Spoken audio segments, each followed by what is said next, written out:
Sasa upokee simu. Simu inaita hiyo, au mchepuko wako nini unakusumbua? Achana nayo Swaiba. Ni wife huyo ananisumbua hapa. Ananipigia simu ili niwahi kurudi nyumbani leo. Maana jana nilirudi mishale ya saa 7, nilikuwa mitungi baraa.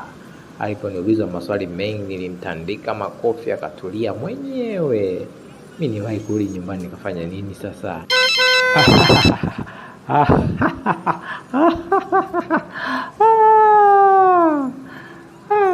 Bado anaendelea tu kupiga simu, ni msumbufu sana.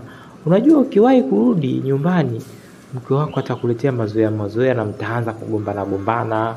Mara ukipigiwa simu utasikia nani huyo? Anakupigia yani furu kero.